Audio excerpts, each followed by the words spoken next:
All right, guys, welcome back to the Blue Car Fantasy Football. Today we are going to go over the tight ends. Where are they now? The final episode Thank goodness. Let's for get through it. this series, I'll say. Yeah. It's going to be a short one for you guys, hopefully, unless we ramble, which as we're we do. pretty good at it. As we do. I'm Dustin. Ryan Turnwall. I was going to do it. Oh. It's fine, though. You can talk for yourself. All right, guys. With that being said, let's get it cracking.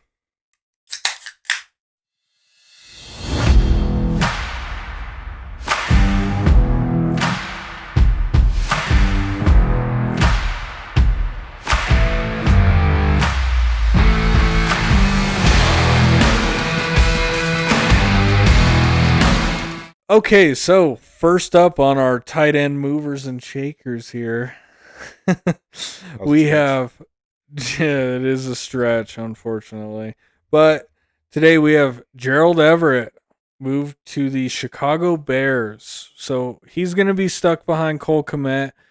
I don't. With Cole Kmet. Yeah. With. Oh, with? A lot of 12. I like Gerald Everett. 12 personnel. Yeah. You got 7 receiving options out on the field at one time. Yeah, he's probably not going to see a whole lot of field time, but if he does, I mean, he's a serviceable tight end if you're in a pinch. Waiver wire guy. Might be a red zone. He could be. He has the size for it. He's got the size for it. And for sure. The Chargers offense doesn't feature the tight end. And that's where Bears offense? Well, he's coming from the Chargers. Gotcha. I'm sorry, I didn't say that. But he's coming from the Chargers offense that didn't really feature the tight end.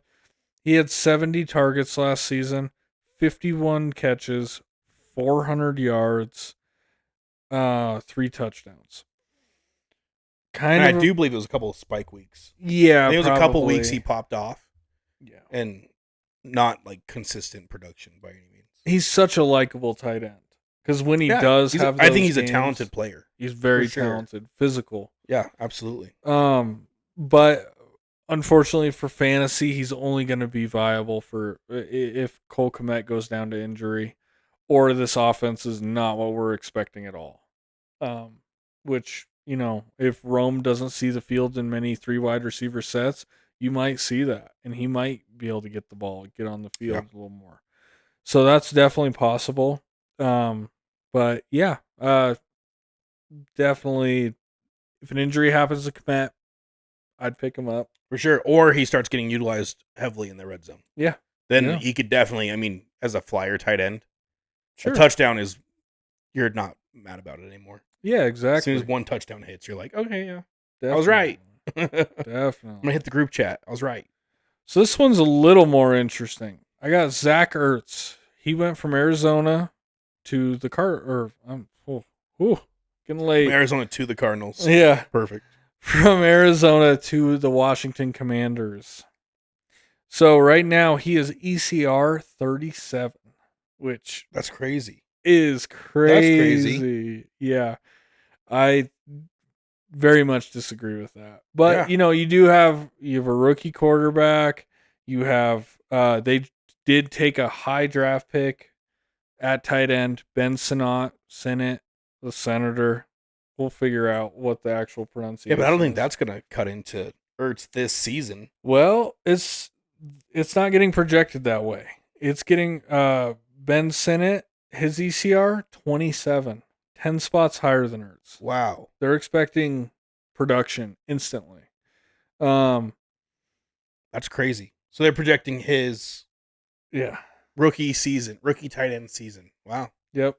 And I think a big part of that truly is Ertz has battled injuries the last couple of years. For sure. In Arizona. But the benefit to his time in Arizona is he gets his offensive, he was the head coach in Cliff. Arizona. Cliff came over. Cliff Kingsbury. And it's, Ertz has always commanded targets when he's on the field. Mm-hmm. He's always where he should be. Always where he should be. He is the definition of safety blanket, which we use that term a lot. And he really could. If he could play all year long, he could be a top 10 tight end. He has that ability. He's aged. He has injuries. I don't project him to really be the star tight end in this offense. I do think it is going to be Ben Sinnott. But last year he did get 43 targets in limited time. But it was interesting. His highest snap percentage in the games he did play was 77%. Wow. In games. Now, I don't know if that's more of Arizona using that air raid style offense where you didn't see a lot of tight ends, but I mean, they have James Conner back there. You'd think they would want to. Was he a prominent blocking tight end though? I think he can. Serviceable. I mean, I don't think he's George Kittle.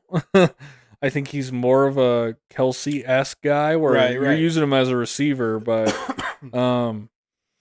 so top 10 upside. Ooh. Is what you said. Yeah. Oh yeah. That's what you said. You said it? I did, and I agree with that. So I'm looking at ECR. Mm-hmm. Just we have like not very many titles to go over, so let's kill some time. Yeah. So 10 on ECR is Jake Ferguson. Oh. Right. Ooh. Ouch. Yeah. Agreed. Yeah. So let's go. We can work backwards for a second. 11 is Goddard. Closer. It's closer, for sure. Way closer. Because Goddard hasn't been what we thought he was going to be with Ertz leaving. Yep. You know what I mean? So I could see that being that potential slot. Very, very similar. So let's go back the other direction. Because I'm not going to go to the Bowers and then Hawkinson coming back from an injury. Yeah, it gets okay, murky. Let's do this then. So Schultz. Yeah. Spot. I would say they're the same. So let's go the other way. Ingram's ECR is 9. I like Ingram way better. Right. And Njoku at 8. Hard to say. That's with a spicier one. For sure. Yeah, that quarterback situation is just right, because he did it with Flacco. Yeah. Not with Deshaun Watson. Yeah, exactly. I would take Njoku. Okay. So you're taking Njoku. I would. Kincaid at 7. Kincaid. Pitts at 6. Pitts. And we're getting into Kittle, McBride, Andrews, Kelsey, Laporte. Yeah. Not doing any of that. Yeah. So realistically, you're looking at a 12 to 15 tight end. Yeah, and I think bringing it back a little bit. I just feel like the 10 was spicy. It was. But you back. In Arizona, it was so consistent. It was delicious. And so that's kind of where it was fantastic. That's the last memory I have of Ertz on the field, But agreed. McBride's projected for 4. Right. Yeah, in exactly. Arizona. Exactly. And that really proves that there is a difference there. And Arizona does not have Terry McLaurin, Jahan Dotson. Yep. There's a third wide receiver I'm not thinking of right now. But Agreed. There's also Austin Eckler. I mean, that's probably who you're thinking of. Yeah, no kidding. There's a third receiver. So Ben Sinnott, who's obviously being projected higher. Yeah, that seems like a hot take to me. For an ECR ranking on a rookie tight end over Zach Ertz. What's Bowers at? 12. Who'd you say was right above and under him? Goddard, and he's always sandwiched between Goddard and Hawkinson. That's spicy. Hawkinson's projected to miss a month of the season. That Hawkinson's less spicy. Schultz is 14. That's under Bowers, correct? That is 3 under Bowers. So yeah, Bowers, Hawkinson, Schultz. Yeah, that's wild. So 2. Yeah. That's crazy. Rookie tight ends are super hard to project too. I think ADP goes into a lot of that. Well, and I think we all got spoiled last year with Laporta. Mm-hmm. And the first time, do not forget Laporta is an outlier by far. Please don't forget that when you go into your rookie drafts and you're trying to find the next Laporta. You're gonna have to go back years and years and years and years and years to find what Laporta is the new of. Yeah, does that make sense? Oh yeah, because it's not normal. Kelsey didn't do it. No. Kincaid. Yeah. Kincaid was a very breakout as far as tight ends go. Kincaid was a very breakout tight end. We were spoiled with Kincaid. Yes. And Laporta smashed the mold. And it's crazy with these rookie tight ends. I know we're getting a little off track, but it's tight end episode. Yeah, with these rookie tight ends, it's never the first guy that gets drafted. It's just a weird stat. I'm just saying. You know who was picked above Travis Kelce? I don't. Same draft class? I don't.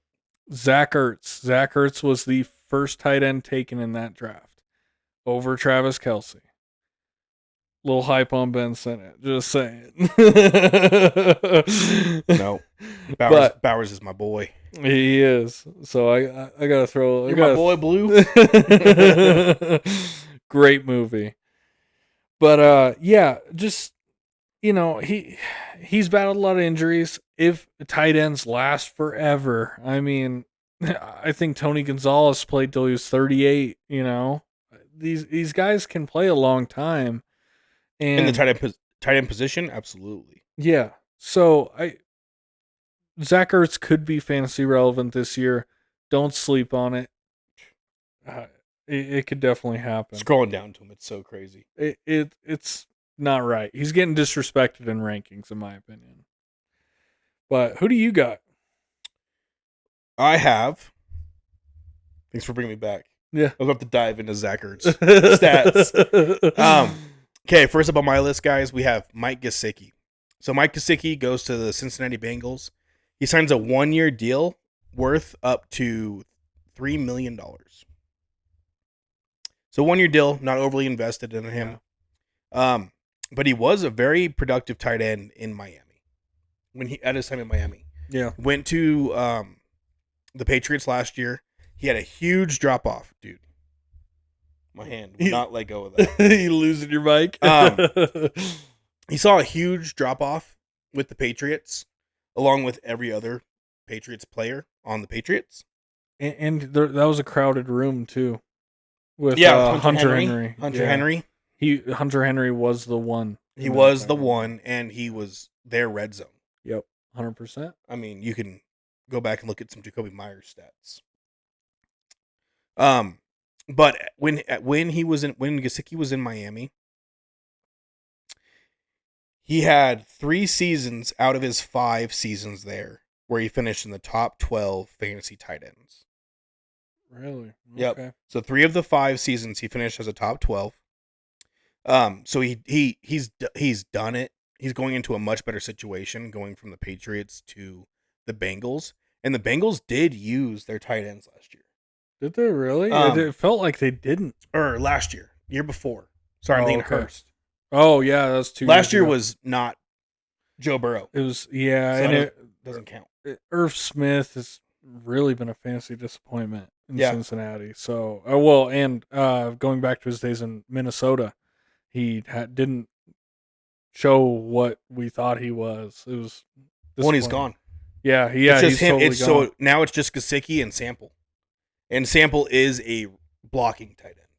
Perfect. That's blocking tight end. He did get some targets, but nothing noteworthy. Yeah. ECR has him at tight end 32, which I honestly see as more of his floor. With him being an actual receiving threat, Boyd's gone. Mixon's gone. Yep. And then they added Gesicki. They actually did add a receiving threat with Gesicki as an add. There's vacated targets in this offense. I mean, for sure. And they normally go to the running back, and so tight end's a good secondary option with vacated targets. Thank you for bringing that back. If the running back leaves, and they are bringing in Zach Moss, who can catch the ball, and Chase Brown can catch the ball. Yep. But some of those targets will filter to that tight end position. Yeah, and between Mixon and Boyd, it is a substantial amount of targets. And this is an upgrade compared to Irv Smith. Oh, for sure. Yeah. For sure. And I'd even go it's an upgrade over Hurst.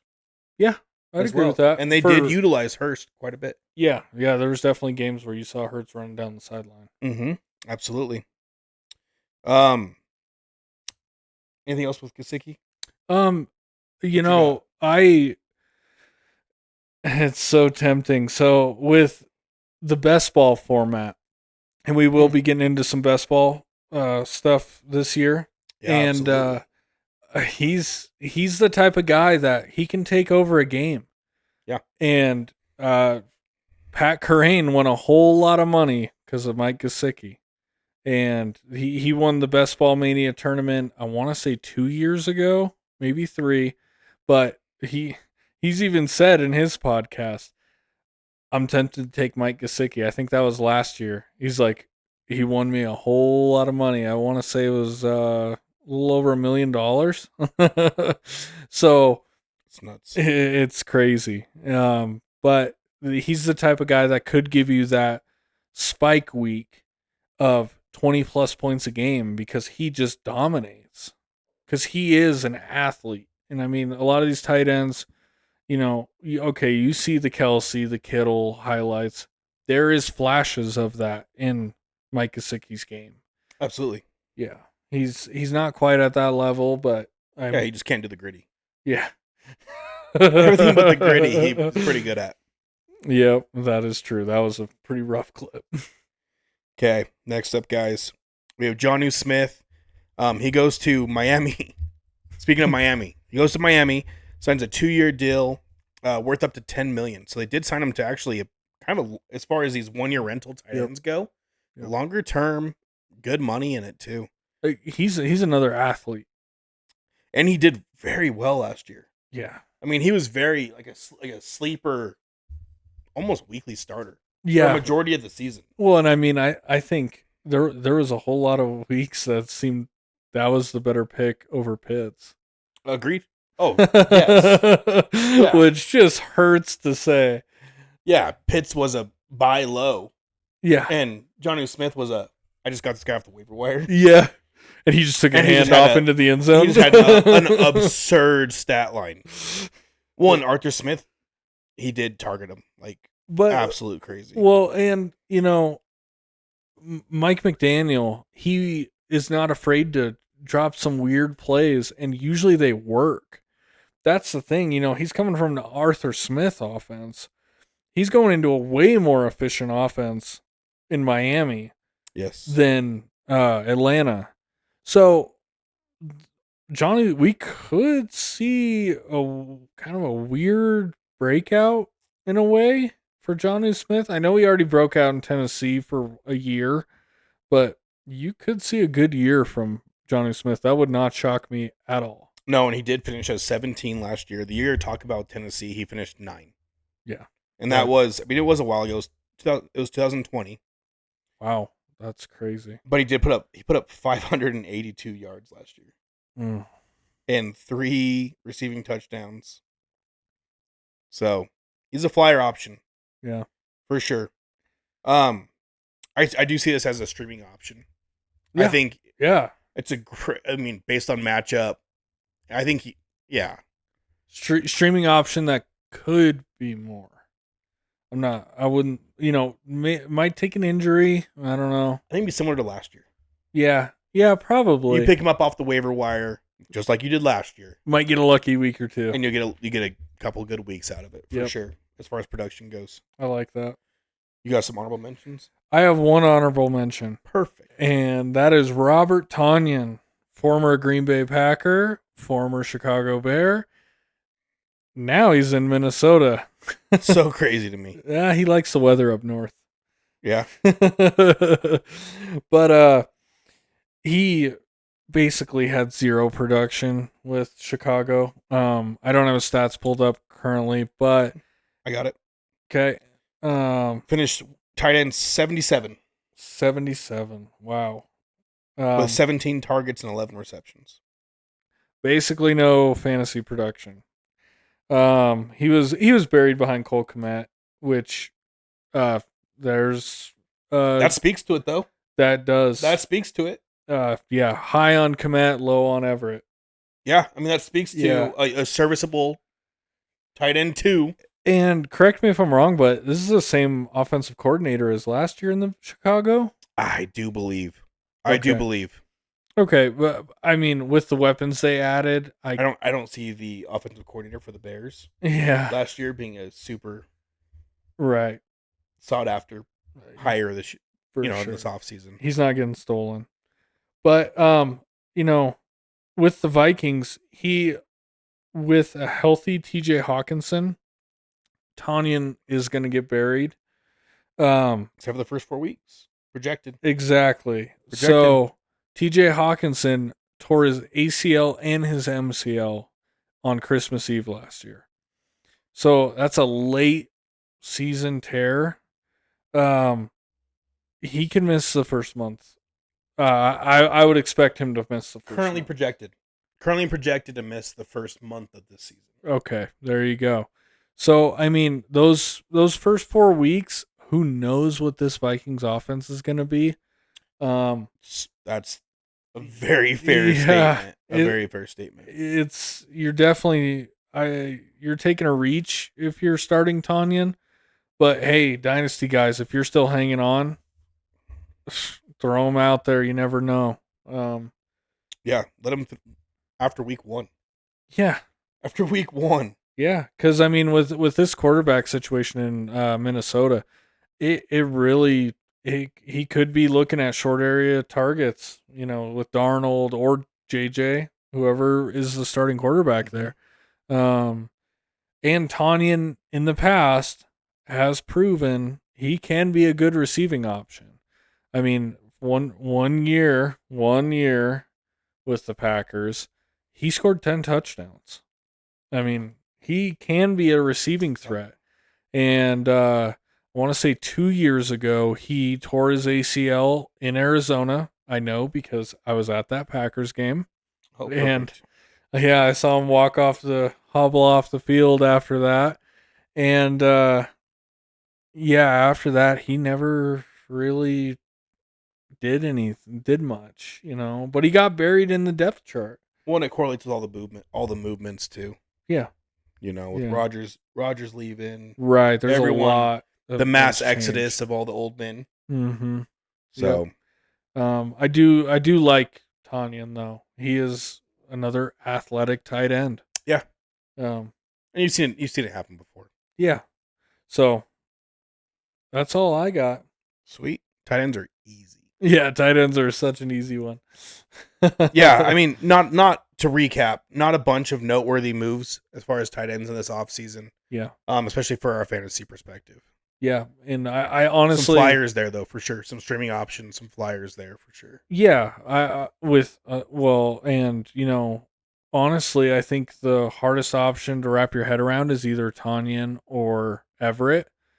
But Zach Ertz, Jonnu Smith, Mike Gesicki, I'm not scared to pick him up any week. Yeah, shoot your shot. You got for that. Sure. You got that gut feeling. Take that shot. You never know. Looking at a bye week. Yeah, I think there's great options to look at. Probably first ones I'd look at.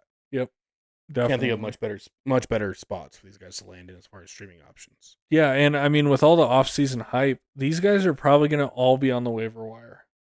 Yeah, no, I'd for sure. And so they should all be available once that time does come. Yeah, we went through that top 12. Yeah.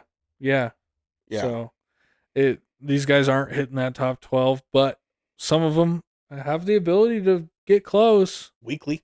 Yeah. Weekly. So, that's all we got for today. But we really appreciate you guys. Thanks for joining us, guys. Don't forget to subscribe, like, comment, give us feedback. Who's your guys' tight end, weekly streamer or sleeper? Who's your guys' tight end sleeper this year? I need to find one because my tight ends are rough. Dynasty's hard. Dynasty is hard. Dynasty's hard. All right, guys. Thank you for joining us. We'll catch you guys on the next episode. Peace.